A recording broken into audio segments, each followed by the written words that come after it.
guys, tayo ay labas sa aming balconary. Ayun na guys, sa kabila naman. Sa kabila naman sila nagwo-work. Ayan. Pinubuhay ko yung aking aloe vera. At hindi ko mabuhay-buhay, namamatay. Inalagay ko yan sa buhok ko guys. Kasi nalalaga siya ng sobra eh. Ayan, ewan ko sa sobrang lamig ba o ano. Tapos nag-experiment si Inday.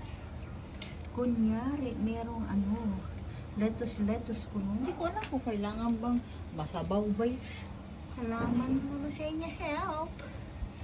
Kung kailangan ba yan matubig, mamasa-masa. I don't know. Basta alam ko yung gugo. Kailangan ko talaga siya ilipat sa ang tawag doon sa pasong malaki. Guys, maganda ang weather ngayon. Weather lang. Kaya yan guys, happy weekend sa inyo. Kami Friday pa lang. Magandang buhay everyone. Guys, maliwanag ang langit. Pero sa Monday, ulan na naman. Kailan may pasok. Yan. Magandang buhay everyone. Ayan guys. Yung aso ko naman, kinakain yung iniinom yung tubig. Ayan, paarawan natin. Kasi dito guys, yung mga lettuce, may ugat-ugat pa sila. Ayan, ewan ko. Malunod na. Mainit ang kamay ko guys sa mga halaman talaga.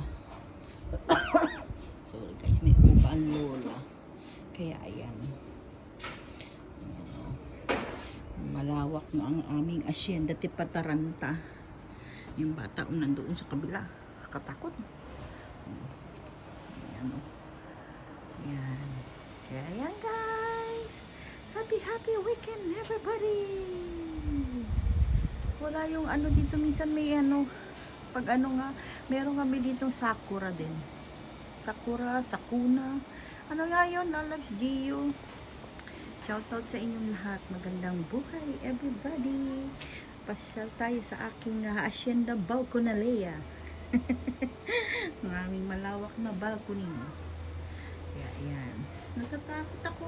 Kasi, baka doon lumusot yung alaga ko. Palagi niya pinapasyalan niyang, aloe vera. Gusto din yata lumago ang kanyang buhok. Ay! Kainin na naman niya yan halaman ko. Kulit yung aso namin eh. Kaya yan, babayu!